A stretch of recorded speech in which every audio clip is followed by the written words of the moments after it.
कल 70 तक कर दिए थे, क्वेश्चन हो गए थे। आज 71 से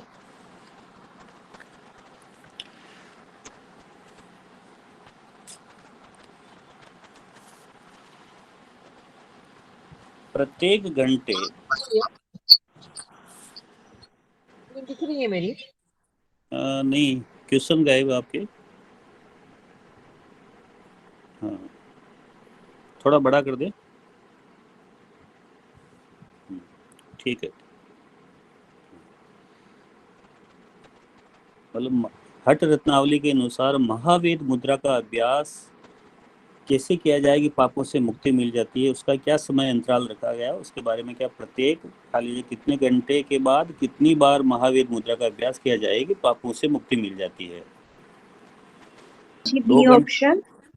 3 दो घंटे घंटे 2 घंटे 6, 3 घंटे 8 बार, 6 घंटे 8 बार, 12 घंटे 6 बार।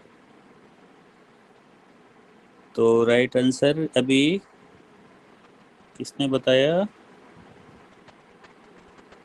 जी मैंने, वो 3 घंटे के बाद, मतलब 8 बार पूरे दिन में। स्वाति जी ने बताया हर 3 घंटे के बाद एक दिन में 8 बार महामुद्रा का अभ्यास किया जाए तो पापों से मुक्ति मिल जाती है। 72 नेक्स्ट क्वेश्चन है, हठ रत्नावली के अनुसार महावेद मुद्रा के अभ्यास के दौरान किसका त्याग करना चाहिए? आग से तपना, स्त्री संग, लंबी यात्रा, उपरोक्त सभी। स्वाति जी, योग प्रेम जी, रागिनी जी, सभी को आंसर करना है। बंटी जी, मतलब सभी का आंसर आ रहा है उपरोक्त सभी, डी। मतलब आग से तपना, स्त्री संग, लंबी यात्रा। हठ रत्नावली में 10 मुद्राएं बताई है, जिसमें एक पहली मुद्रा महामुद्रा, महाबंध, महावे, उड़ियान, मूलबंध, जालंधर बंध, विपरीत करनी, वज्रोली, शक्ति चालनी और खेचरी। ये 10 मुद्राओं का ये बताया है। उसमें से जो महावेद मुद्रा के बारे में ये क्वेश्चन था अपना, कि उसका दौरान क्या त्याग करना चाहिए। नेक्स्ट है अपना, हठ रत्नावली के अनुसार उड़ियान बंद के निरंतर अभ्यास से क्या लाभ होता है? बुढ़ापा दूर होता है, सौंदर्य बढ़ता है, मृत्यु पर विजय प्राप्त होती है, या उपरोक्त सभी। हठ रत्नावली के अनुसार उड़ियान बंद के निरंतर अभ्यास से क्या लाभ होता है? योग प्रेम जी डी, स्वाति जी डी,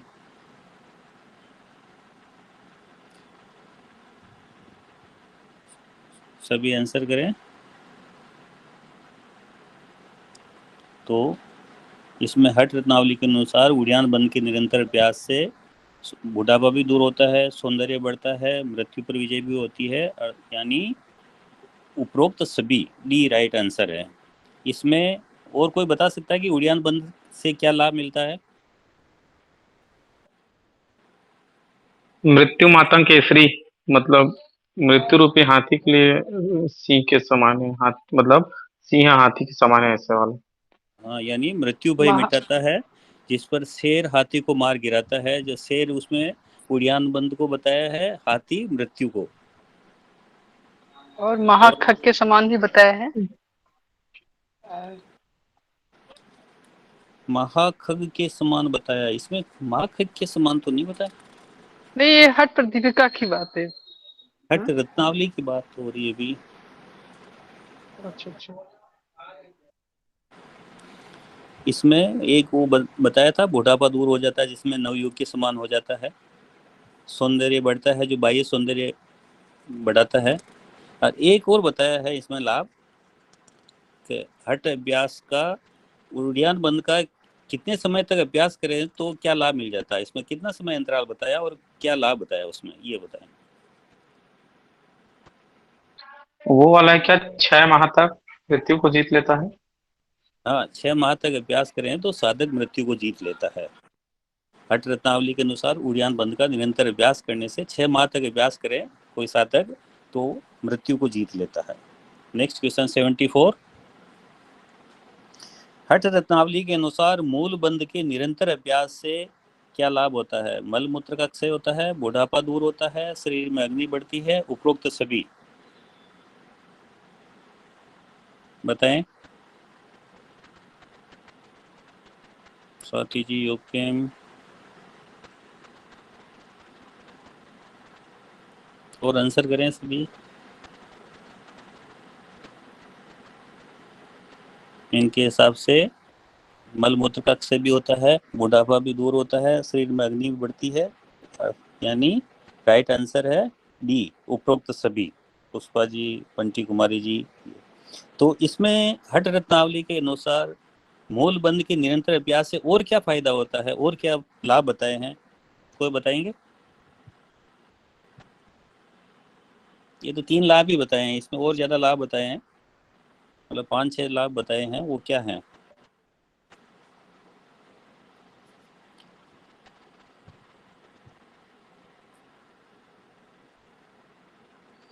मैं बताता हूँ।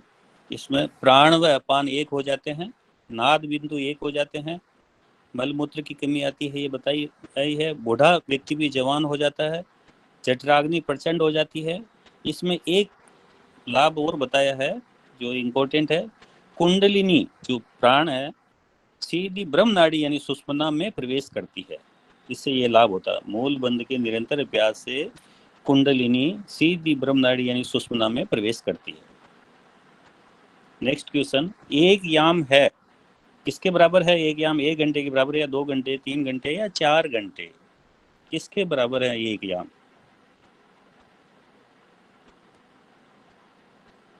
नोहरा जी बता रहे हैं 4 घंटे, स्वाति जी 3 घंटे, योग प्रेम जी 3 घंटे, पुष्पा जी भी 3 घंटे, मीना जी 3 घंटे, पांडे जी 3, कोई बात नहीं। तो एक याम बराबर 3 घंटे होते हैं। Next question 76। हठ योग प्रदीपिका के अनुसार वज्रोली मुद्रा के अभ्यास द्वारा योगिनी जब रज का रक्षण करती है तो वह आकाशगामिनी हो जाती है, भविष्य को जान लेती है, भूत को जान लेती है, या उपरोक्त सभी?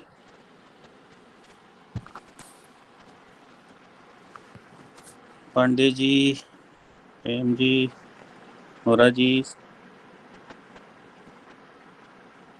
स्वाति जी, बंटी कुमारी जी, पुष्पा जी, सभी का डी आंसर है, यानी उपरोक्त सभी बता रहे हैं कि आकाशगामिनी भी हो जाती है, भविष्य को जान लेती है, भूत को जान लेती है। यानी जो हठ प्रदीपिका का जो है तृतीय उपदेश का श्लोक है 98 नंबर का, उसमें बताया था भूत भविष्य को जान लेती है और आकाशगामिनी हो जाती है। तो इसी प्रकार से हठ रत्नावली में वज्रोली मुद्रा का बताया है, उसके 2 भेद बताए हैं, सहजोली और अमरोली। तो इसमें इसके बताया वज्रोली को कि इसमें बताया अपने हठ रत्नावली के अनुसार कि वज्रोली की शिक्षा केवल अपने प्राण प्रिय शिष्य को ही देनी चाहिए। अपात्र यदि पुत्र भी होता है, अपना बेटा भी होता है, तो उसको उसकी शिक्षा नहीं देनी चाहिए। वज्रोली से कुंडलिनी जागृत होती है, इसका ये लाभ बताया था हठ रत्नावली में। नाड़ियों की शुद्धि होती है, अपान प्राण की एकता होती है, बिंदु की रक्षा करने वाला साधक मृत्यु को जीत लेता है। और इसमें एक और बताया है, इसमें तो बिंदु का धारण करने से साधक के शरीर से सुगंध पैदा होती है। ये हठ रत्नावली के अनुसार है। और हठ रत्नावली में वज्रोली मुद्रा के 2 बताए थे, सहजोली और अमरोली।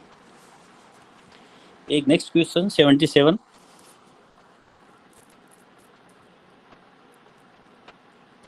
योनि मंडल में किसकी सहायता से शुक्र और रज का मेल होता है? योनि मंडल में किसकी सहायता से शुक्र और रज का मेल होता है?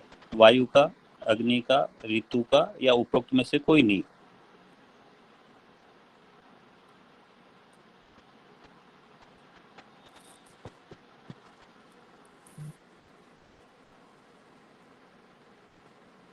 पहले तो क्या है कि योनि मंडल को किसको कहते हैं? योनि मंडल की ही नारी भग ऐसी संज्ञा है, इसमें योनि मंडल को नारी भग की संज्ञा दी गई है। और भग का मतलब होता है सूर्य। जिस प्रकार आज्ञा चक्र से श्राव शीत प्रदान होता है, उसी प्रकार योनि मंडल से श्रावित श्राव उष्ण प्रदान होता है। इन्हें क्रमशः शुक्र और रज संज्ञा से बताया है। इसको और ज्यादा डिटेल में जाते हैं तो अपने जनरली योग तंत्र में जो अपने स्पाइन होती है उनको 3 भागों में विभाजित करते हैं। सबसे जो नीचे का भाग होता है, नाभि से नीचे का भाग, उसको वो योनि मंडल। मध्य का होता है नाभि से लेके हृदय तक, वो मध्य का भाग है, जो उसको बोलते हैं वहनी मंडल।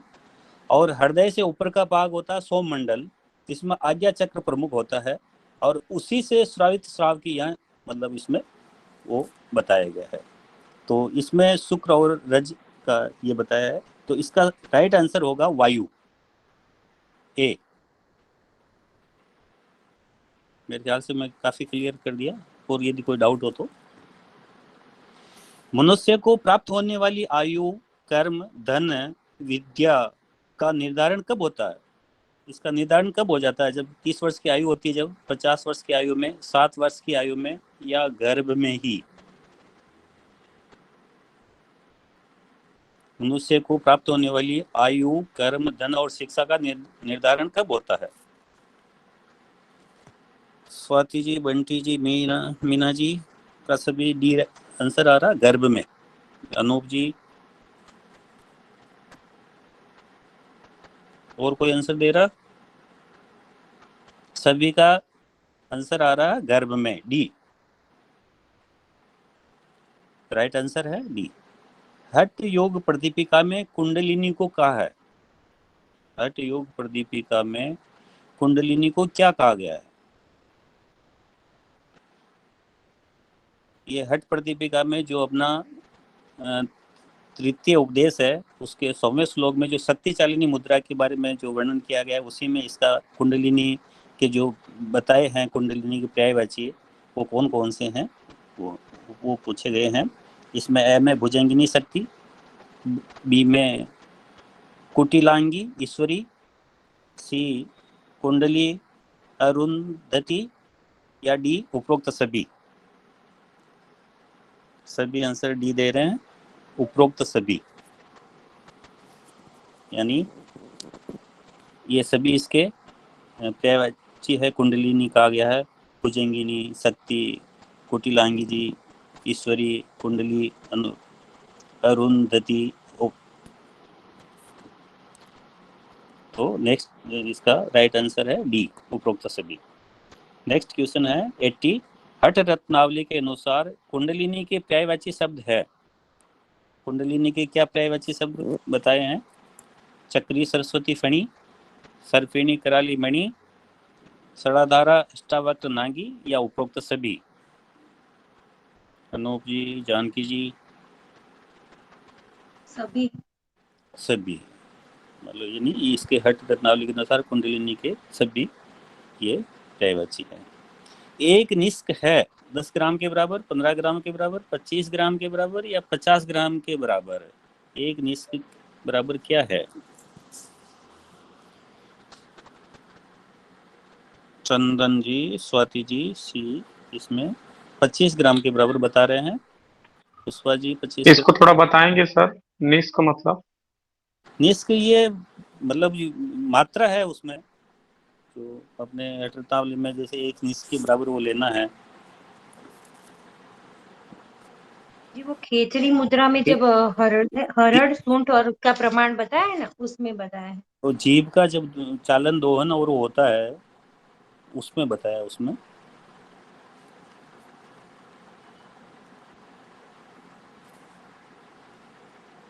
एक निष्क, जैसे अपन 1 किलो होता है, 1 लीटर होता है, ऐसे वो मात्रा है एक निष्क, जो उसको 25 ग्राम के बराबर बताया है। जैसे एक चुटकी, जहां तक मैं समझता हूँ। और कोई क्लियर कर पाए तो? सर इसका आंसर 25 ग्राम है। 25 ग्राम, सी। एक निष्क बराबर 25 ग्राम, इसका सी राइट आंसर है। हठ रत्नावली में शिखर, त्रिसंखी, ओमकारी आदि किसे माना गया है? कपाल कुंवर केंद्र को, भ्रुकुटी के मध्य मार्ग को, ईड़ा एवं पिंगला को, या सुषुम्ना को?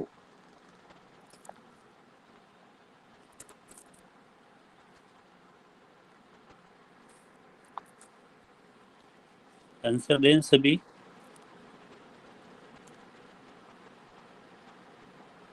हट रत्नावली में शिखर, त्रिसंकी, बंटी जी बता रहे सुषुम्ना को,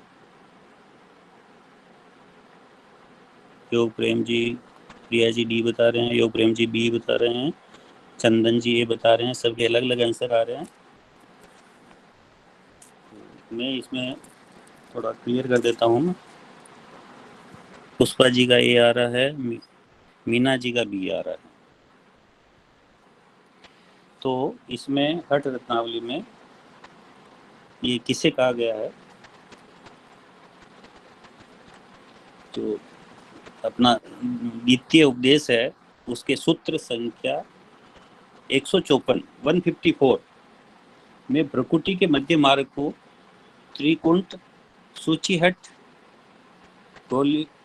गोविड, शिखर, त्रिसंखी, वज्री, ओमकारी, मूर्ध्वनाल आदि कहा गया। तो इसके भ्रुकुटी के मध्य मार्ग को ये नाम दिए गए हैं। तो इसका राइट आंसर होगा अपना बी, भ्रुकुटी के मध्य मार्ग को। हट रत्नावली के जो ये नाम है, शिखर, त्रिसंखी, ओमकारी, भ्रुकुटी के मध्य मार्ग को कहा गया है। अपना नेक्स्ट क्वेश्चन है, हट रत्नावली में पिंगला को कहा गया है? हट रत्नावली में पिंगला को क्या कहा गया? सूर्य यमुना, कलाग्नि रुद्री, दंभिनी अक्षरा, उपरोक्त सभी। मीना जी डी, योग प्रेम जी डी, प्रिया जी, अनूप जी, चंदन जी, सभी का डी आंसर आ रहा है। सभी राइट है। इसमें उपरोक्त सभी, हट रत्नावली में पिंगला को,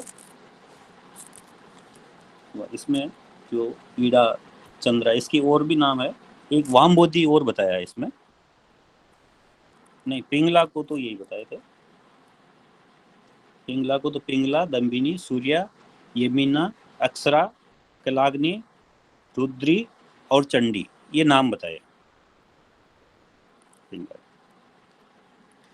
तो हट रत्नावली में ईड़ा को कहा गया है? हट रत्नावली में चंद्रा, सिनीवाली, गंगा या उपरोक्त सभी? जानकी जी, नोरा जी, अनूप जी, चंदन जी, योग प्रेम जी, प्रिया जी, बंटी कुमारी जी, सभी का राइट आंसर है डी। इसमें उपरोक्त सभी आएंगे। हट रत्नावली में ईड़ा, चंद्रा, सिनीवाली, गंगा और एक और बताया ऐसा वामबोधि, ये इसमें ईड़ा के पर्यायवाची हैं।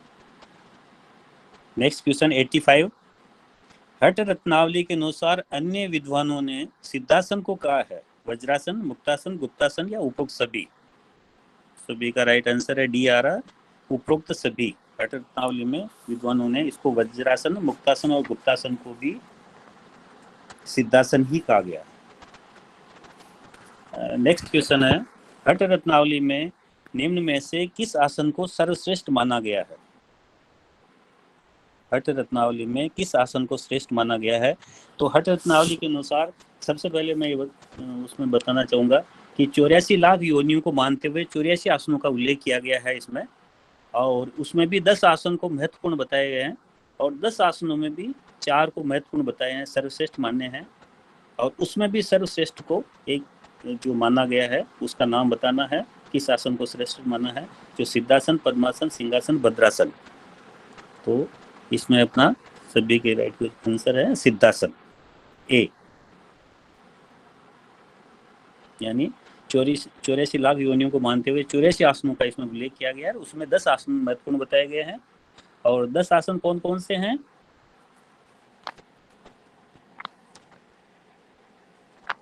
कोई बताएंगे 10 आसन? मैं बताता हूँ आपको। स्वस्तिक आसन, गोमुखासन, पद्मासन, वीरासन, सिद्धासन, मयूरासन, कुक्टासन, भद्रासन, सिंहासन और मुक्तासन, ये 10 आसन जो महत्वपूर्ण बताए गए हैं इसमें 84 आसनों में से। हठ रत्नावली के किन 4 आसनों को सर्वाधिक महत्वपूर्ण माना गया है? इसमें हठ रत्नावली के अनुसार किन 4 आसनों को बताए हैं? इनके सभी का आंसर आ रहा है डी, नोरा जी, जानकी जी, अनूप जी। इनका डी है सिद्धासन, पद्मासन, सिंहासन और भद्रासन। मैंने इसको याद करने के लिए जैसे सिप सिप के हिसाब से याद कर रखा है। सी का मतलब सिद्धासन, टी सिप पद्मासन, सी वापस सिंहासन और भद्रासन। सिप सिप याद करके उसको सिप कर लो। मैं बताऊं सर कैसे याद किया हूँ? जी सर। सिद्धम पद्मम सिंहम भद्रम। हाँ, ये सूत्र के अनुसार सीएम पद्मम सिंहम भद्रम। हठ योग प्रदीपिका के अनुसार सारभूत आसन है। इसमें हठ प्रदीपिका के अनुसार सारभूत आसन कौन से बताए हैं? सिद्धासन, पद्मासन, सिंहासन, मयूरासन बताया है, या पद्मासन, सिंहासन, गोरक्षासन, मयूरासन बताया है, या पद्मासन, सिंहासन, गोमुखासन, गोरक्षासन, या सिद्धासन, पद्मासन, सिंहासन, भद्रासन। सभी का आंसर डी आ रहा है। जो हठ रत्नावली में बताए हैं 4 सर्वाधिक महत्वपूर्ण आसन हैं, वो इसमें हठ प्रदीपिका में उनको सारभूत आसन बताया है। सिद्धासन, पद्मासन, सिंहासन, भद्रासन, यानी अपना डी राइट आंसर है। हठ रत्नावली के अनुसार मत्स्येंद्रासन के संबंध में कौन सा कथन सत्य है? इसके अभ्यास से जठराग्नि प्रदीप्त होती है, ये सभी रोगों को नष्ट करने में अस्त्र के समान है, या मेरुदंड को स्थिरता प्रदान करता है और कुंडली जागरण में सहायक है, या उपरोक्त सभी? D, Priya G D, Anoop जी, चंदन जी, नोरा जी, योगप्रेम जी, रागिनी जी, सभी का डी आंसर आ रहा है। मतलब उपरोक्त सभी राइट आंसर है अपना। इससे क्या हठ रत्नावली में मत्स्येंद्रासन से जठराग्नि भी प्रदीप्त होती है, रोगों को नष्ट करने में अस्त्र के समान है, साथ ही ये कुंडली जागरण होती है और मेरुदंड को स्थिरता प्रदान करती है।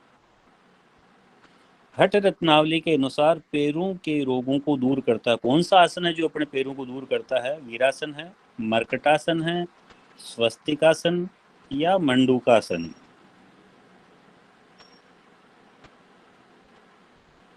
पैरों के रोग को कौन सा आसन दूर करता है? नोरा जी का ए आ रहा वीरासन, पुष्पा जी का ए आ रहा वीरासन। पुष्पा जी नकल मत किया करो, अपना आंसर दिया करो। जानकी जी ए, Bunty G B, Priya G B. इसमें हठ रत्नावली के तृतीय उपदेश में 74 सूत्र है, श्लोक है, उसके अनुसार मंडूकासन बताया गया। इसका राइट आंसर डी आएगा। हठ रत्नावली के अनुसार पैरों के रोगों को दूर करने वाला आसन है मंडूकासन।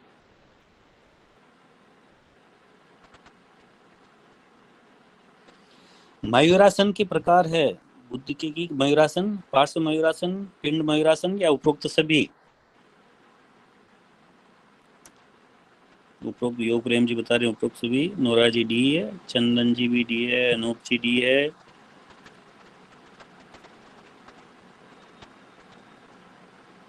यानी उपरोक्त सभी। मयूरासन के 6 प्रकार के भेद कोई बता सकता है क्या?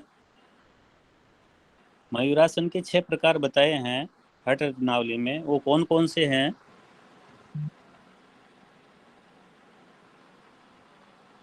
सर मयूरासन की। हाँ, मयूरासन के जो 6 प्रकार बताए हैं श्लोक संख्या 9, 10, 9 से 10 और 11 के अनुसार।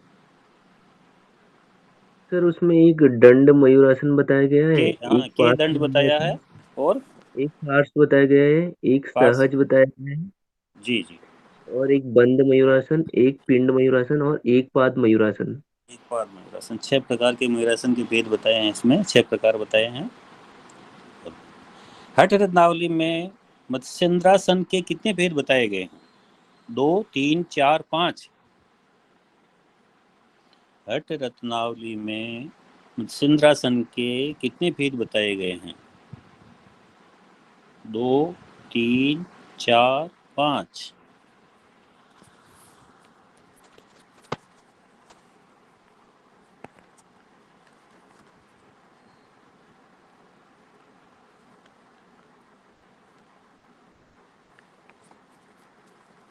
पुष्पा जी भी 2 बता रहे हैं, सभी बता रहे हैं, लेकिन इसमें जो राइट आंसर ये बता रखा है बुक्स के हिसाब से 3 है, लेकिन 3 होते कौन से 3? तो इसमें जो जहाँ देखते हैं अपन श्लोक है उसमें तो फार्स और बद्धी बताया है, और मत्स्येंद्र को भी मतलब इन्होंने ऐड कर दिया है, तो उस हिसाब से 3 होते हैं, मत्स्येंद्र, फार्स और बद्ध। और मत्स्येंद्र तो मत्स्येंद्रासन के भेद पूछ रहे हैं, तो पार्स और बद्धी होते हैं, तो आंसर तो ए होना चाहिए, 2 प्रकार के हैं, लेकिन इसमें राइट आंसर 3 बता रखा है। गुरुजी से थोड़ा क्लियर करेंगे इसको।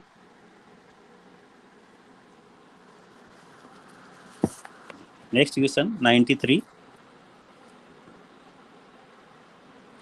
हठ रत्नावली के अनुसार इंद्रियों का स्वामी कौन है? हठ रत्नावली के अनुसार इंद्रियों का स्वामी कौन है? मन, वायु, लय, नाद। प्रिया जी ए,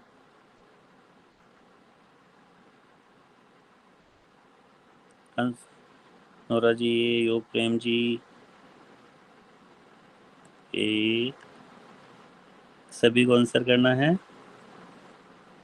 जानकी जी, पुष्पा जी, सभी का राइट आंसर आ रहा है मन। हठ रत्नावली के अनुसार इंद्रियों का स्वामी मन है। मन का स्वामी कौन है? मन का स्वामी कौन है? चित्त, वायु, लय, नाद, कौन सा है? वायु। मन का स्वामी वायु है नोरा जी के अनुसार, सही है, राइट है। और वायु का स्वामी आकाश, लय, आत्मा, चित्त, यानी लय। हठ रत्नावली के अनुसार वायु का स्वामी लय है, और लय किस पर आश्रित है? नाद पर आश्रित है। लय नाद पर आश्रित, यानी इंद्रियों का स्वामी मन है, मन का स्वामी वायु है, वायु का स्वामी लय है, और लय नाद पर आश्रित है। हठ रत्नावली में श्रीनिवास जी ने कितनी नाड़ियों को प्रमुख माना है? 10, 12, 14 है, 16 है। हठ रत्नावली में 96 नंबर ये है अपना क्वेश्चन। हठ रत्नावली में श्रीनिवास ने कितनी नाड़ियों को प्रमुख माना है? 10 को माना है, 12 को माना है, या 14 या 16?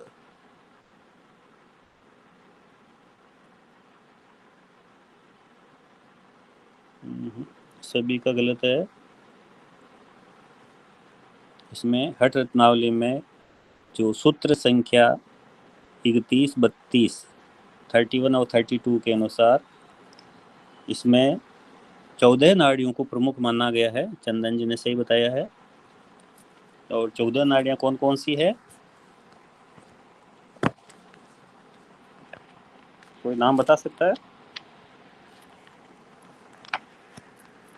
इसमें सभी नाड़ियों में से चुगना नाड़ियां प्रमुख बताई गई है। उसमें सुषमना, पिंगला,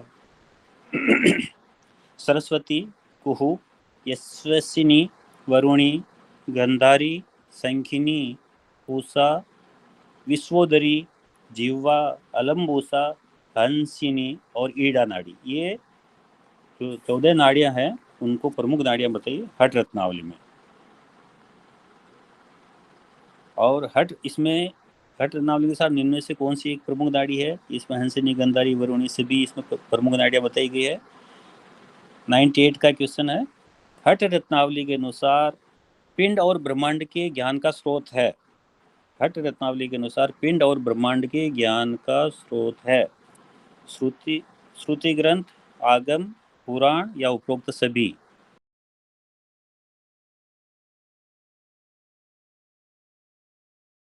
ज्ञान का स्रोत कौन सा है?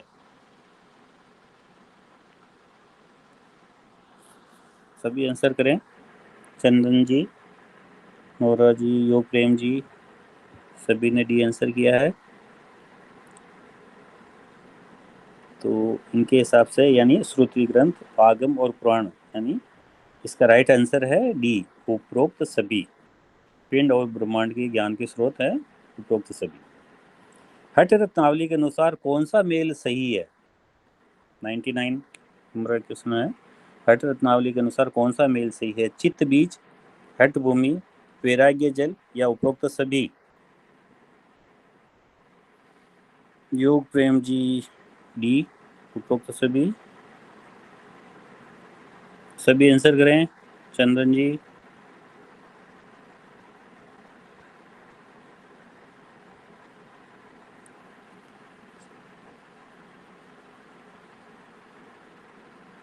बंटी कुमारी जी डी, सभी डी बता रहे हैं। हठ रत्नावली के अनुसार कौन सा मेल सही है, यानी डी राइट आंसर है। उपरोक्त सभी चित्त बीज हठ भूमि वैराग्य जल। नेक्स्ट है अपना 100 क्वेश्चन है, पुराणों के अनुसार निम्न में से कौन सा 30 तत्वों में सम्मिलित है, यानी 30 तत्वों में सम्मिलित है। माया, विद्या, पुरुष या आल, यानी उपरोक्त सभी। पुराणों के अनुसार कौन सा इसमें 30 तत्वों में सम्मिलित है। माया सम्मिलित है, या विद्या सम्मिलित है, या पुरुष है, या उपरोक्त सभी है।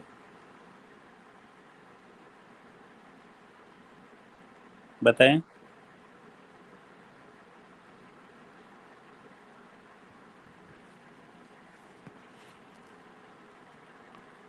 सभी का डी आंसर है। योग प्रेम जी, बंटी जी। तो इसमें 30 तत्वों में माया, विद्या और पुरुष। हठ रत्नावली के अनुसार कौन सा आसन है जो तीनों बंधु के अभ्यास से सहज बनाता है। हठ रत्नावली के अनुसार कौन सा आसन है जो तीनों बंधु के अभ्यास को सहज बनाता है। सिंहासन है, पद्मासन है, भद्रासन है, या भैरवासन।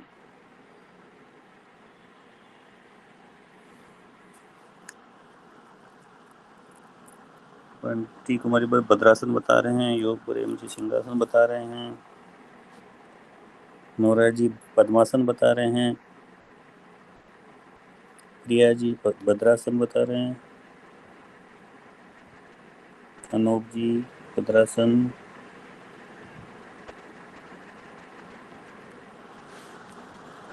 चंदन जी सिंहासन। यानी अपना जो है हठ रत्नावली के अनुसार सिंहासन है, जो आसन है सिंहासन, सिंहासन तीनों बंधु के अभ्यास को सहज बनाता है। इसका राइट आंसर होगा सिंहासन ए। हठ रत्नावली के अनुसार कौन सा मेल सही है, यानी आसन रोगों को दूर करता है, प्राणायाम पापों को दूर करता है, प्रत्याहार मानसिक विकारों को दूर करता है, और डी उपरोक्त सभी।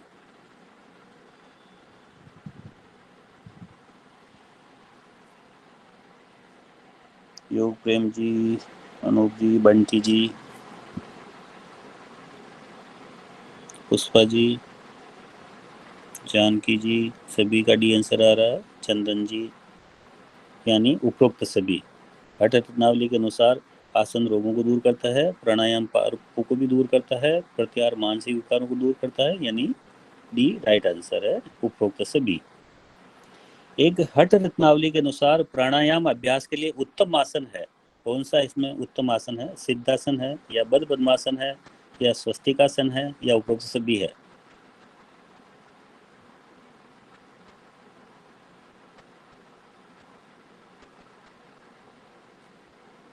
नोरा जी सभी बता रहे हैं।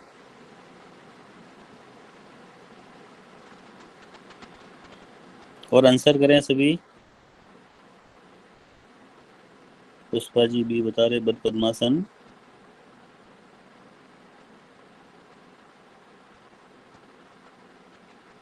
चंदन जी, जानकी जी सिद्धासन बता रहे हैं। योग प्रेम जी भी बद्ध पद्मासन। अनोप जी बद्ध पद्मासन। तो इसमें जो हठ रत्नावली के तृतीय उपदेश में जो 83 नंबर का सूत्र श्लोक है, उसके अनुसार प्राणायाम का अभ्यास के लिए सिद्धासन, बद्ध पद्मासन और स्वस्तिकासन में समतल भूमि पर, किसी भी आसन, इन तीनों आसनों में से किसी भी आसन में समतल भूमि पर सीधे बैठकर करना चाहिए, ये बताया गया है। इसका मतलब ये हुआ है 103 इसमें हठ रत्नावली के अनुसार उपरोक्त सभी, यानी राइट आंसर इसका डी आएगा। हठ रत्नावली के अनुसार सूर्य और चंद्र का ध्यान करके प्राणायाम का अभ्यास करने से कितने महीनों में संपूर्ण नाड़ी समूह की शुद्धि हो जाती है। हठ रत्नावली के अनुसार सूर्य और चंद्र पर ध्यान करके प्राणायाम का अभ्यास करने से कितने महीनों में संपूर्ण नाड़ी समूह की शुद्धि हो जाती है? 2 महीनों में, 3 महीनों में, 6 महीनों में या 9 महीनों में?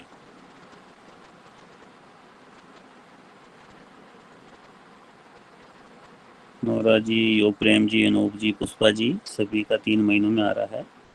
इसमें राइट आंसर है 3 महीनों में, बी। यानी इसमें नाड़ी शुद्धि प्राणायाम के बारे में अभ्यास बताया है। ईड़ा से लेना है, पिंगला से, फिर कुंभक करना है, पिंगला से छोड़ना है, फिर पिंगला से लेना है, कुंभक करना है और ईड़ा से छोड़ना है। यानी नाड़ी शुद्धि का प्राणायाम बताया है। और इस का प्राणायाम का यानी 3 महीनों तक लगातार अभ्यास करें हैं तो इसमें नाड़ी समूह की शुद्धि हो जाती है।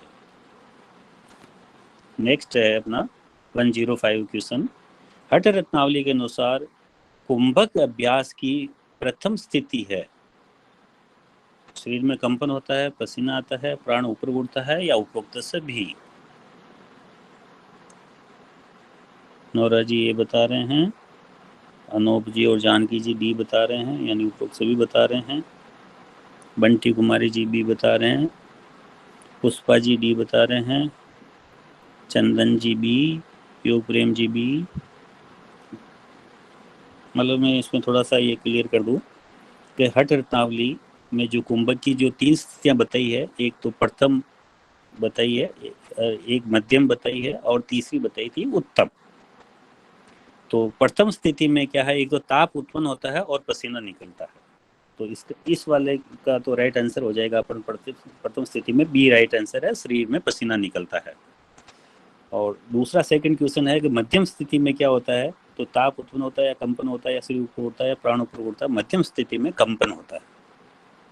और जो तीसरी स्थिति होती है उसमें उत्तम स्थिति कहा गया है, प्राण ऊपर उड़ता है और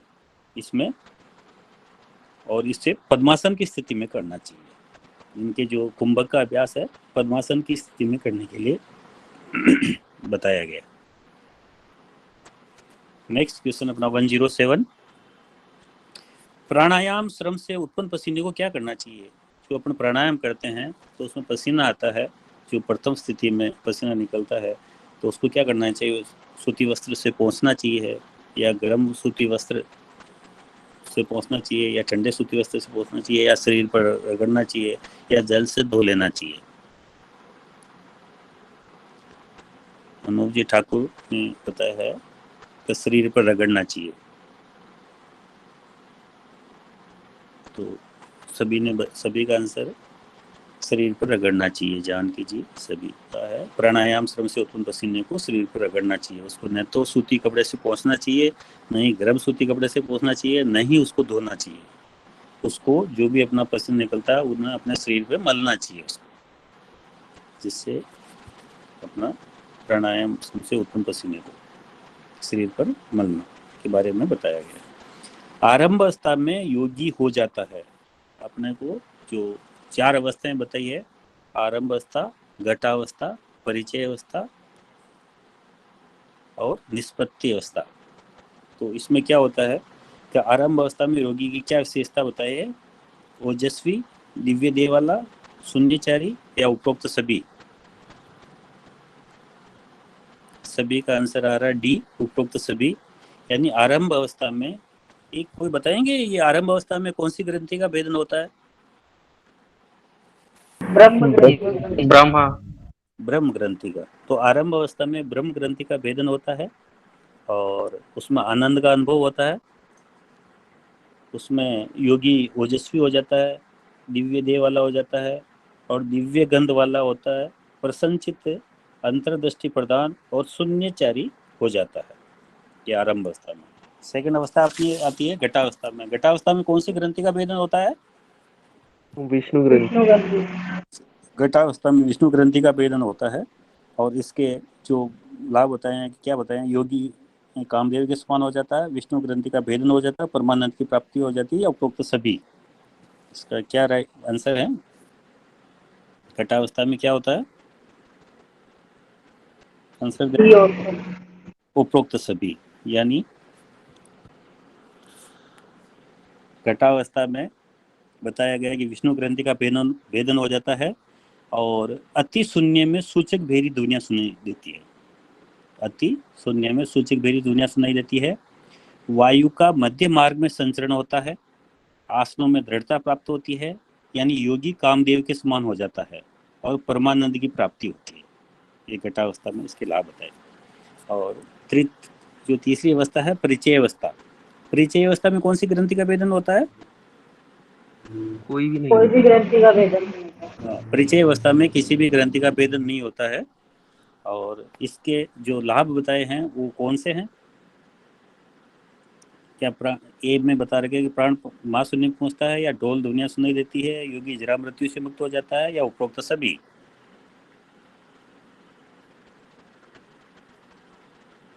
अनूप जी, योग प्रेम जी,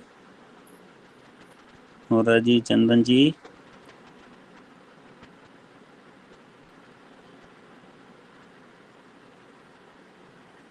उपरोक्त सभी। जानकी जी, उपरोक्त सभी यानी परिचय अवस्था में प्राण महाशून्य भी पहुंचता है, ढोल की ध्वनियां सुनाई देती है, योगी को जरा मृत्यु से मुक्त हो जाता है, और उपरोक्त सभी। इसके साथ ही इसमें और अपने को ये बताया है कि इसमें सभी सिद्धियों की प्राप्ति कराता है, योगी का चित्त आनंद से भर जाता है। और इसके साथ ही इसमें बताया कि रोग दुख जरा मृत्यु क्षुधा निद्रा से मुक्त हो जाता है, मुक्त होकर परमानंद की स्थिति प्राप्त करता है परिचय अवस्था में। नेक्स्ट क्वेश्चन है 111। हठ रत्नावली के अनुसार किसको गुरु के रूप में स्वीकार करना चाहिए? हठ रत्नावली के अनुसार किसको गुरु के रूप में स्वीकार करना चाहिए? यानी जिसका चित्त स्थिर है, जिसकी वायु स्थिर है, या जिसकी दृष्टि स्थिर है, या उपरोक्त सभी? चंदन जी, बंटी जी वगैरह सभी बता रहे हैं इसमें डी आंसर। नोरा जी, जानकी जी, अनूप जी, उपरोक्त सभी बता रहे हैं। इसमें क्या बताया है? उपरोक्त सभी राइट आंसर है। इसमें क्या बताया है? जिसकी दृष्टि स्थिर है बिना लक्ष्य के। क्या बताया कि जिसकी दृष्टि स्थिर है बिना लक्ष्य के, और जिसकी वायु स्थिर है, जिसकी वायु स्थिर है बिना यत्न के, और जिसका चित्त स्थिर है बिना ध्यान के, ऐसे योगी को गुरु के रूप में स्वीकार करना चाहिए।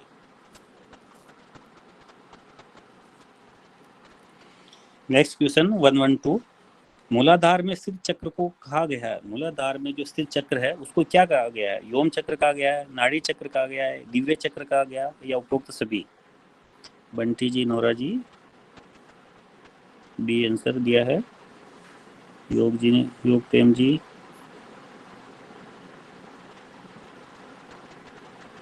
Pushpa ji, B answer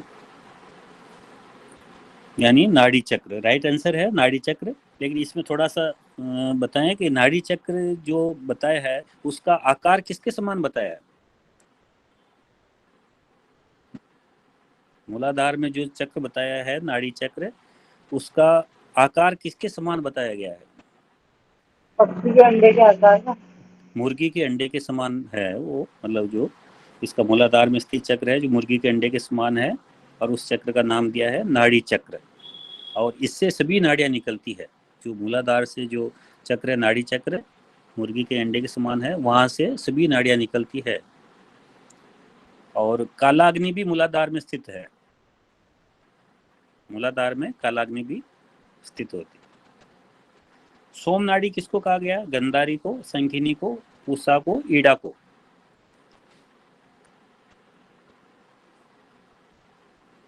D answer आ रहा है ईड़ा के लिए। तो सोम नाड़ी जो ईड़ा को कहा गया है।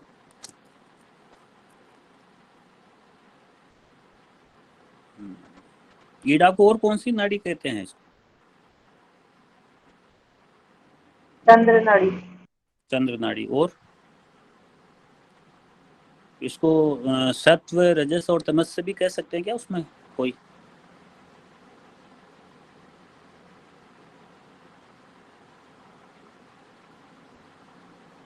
हाँ, तमस में आएगी ये। तमस में आएगी, ठीक है। और पिंगला? रज में आएगी। हाँ जी, रज। रजस में आएगी। मतलब पिंगला रजस में आती है, ईड़ा अपनी तमस। श्रीनिवास जी ने हट रत्नावली के आरंभ में किसको प्रणाम किया गया है? गोरखनाथ जी को किया था, या शिव जी को किया, मत्स्येंद्र नाथ जी को किया, या श्री कृष्ण जी को किया? नोरा जी के अनुसार शिव जी हैं।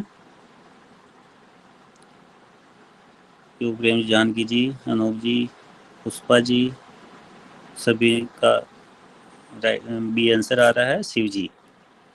पंटी कुमारी जी, चंदन जी, यानी राइट आंसर है इसमें श्रीनिवास जी ने हट रत्नावली के प्रारंभ में शिव जी को प्रणाम किया। निम्न में से कौन सा कायिक नियम नहीं है? तप, जप, उपवास और मौन।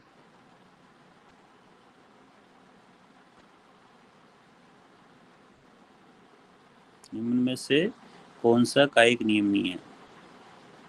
इसमें उपवास बता रहे हैं, और कोई आंसर देवें?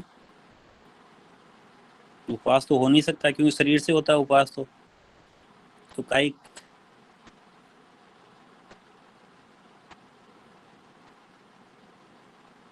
नियम नहीं है, कायिक नियम नहीं है। ये उसको क्वेश्चन को वापस पढ़ें आप।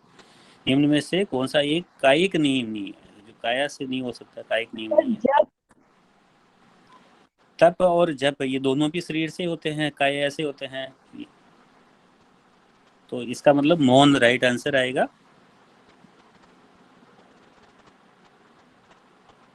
D, D right. Last question है, हठ रत्नावली के अनुसार शुद्धि क्रियाओं के अभ्यास से क्या है, क्या लाभ होता है? चक्रों की शुद्धि होती है, रोग नष्ट होते हैं, कफ वसा दूर होते हैं, या उपरोक्त सभी?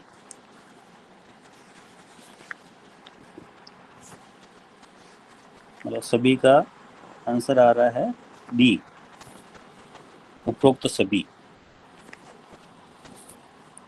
यानी चक्रों की शुद्धि भी होती है, रोग नष्ट भी होते हैं, कफ वसा दूर होते हैं।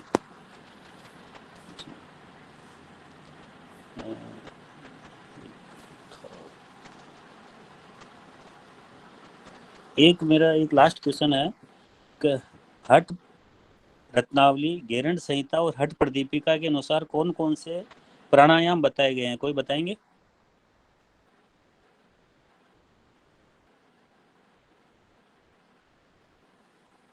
हठ रत्नावली में कितने प्राणायाम बताए?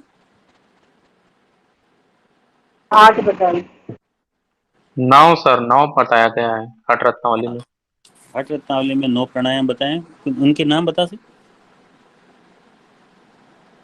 भस्त्रिका, भ्रामरी, सूर्यभेदी, उज्जयी, शीतली, मूर्छा, शीतकारी, केवली, भुजंगकर्णी। केवल और भुजंग करनी सही। और गेरंड संहिता के हिसाब से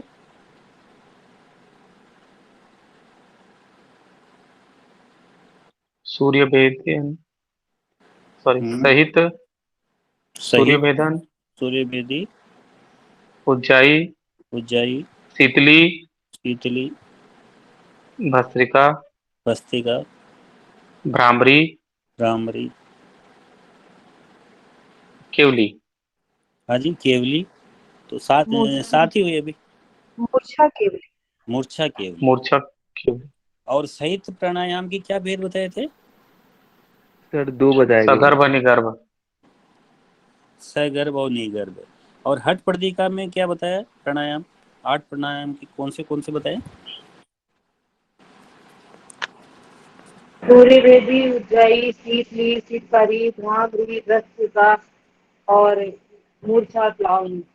प्लाविनी। हठ प्रदिका में प्लाविनी बताया है, अन्य में प्लाविनी नहीं बताया है। यही भेद। ओके, तो आज अपना हठ नावली के सारे क्वेश्चन पूरे होते हैं। सभी को प्रणाम, thank you. Thank you. Thank you sir. Thank you sir. कोई भी शांति पाठ करवाएंगे?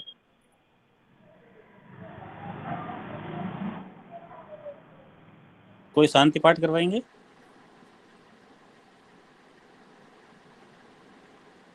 तृप्ति जी।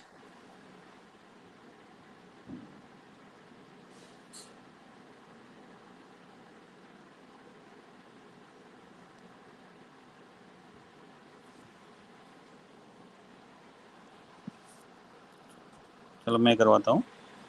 सभी ध्यानात्मक आसन में बैठेंगे, कमर गर्दन सीधी,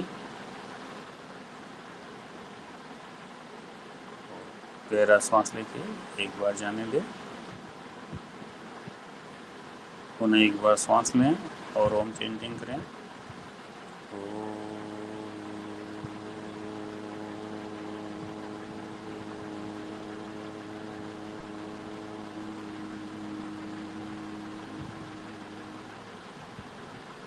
सर्वे भवन्तु सुखिनः, सर्वे सन्तु निरामया, सर्वे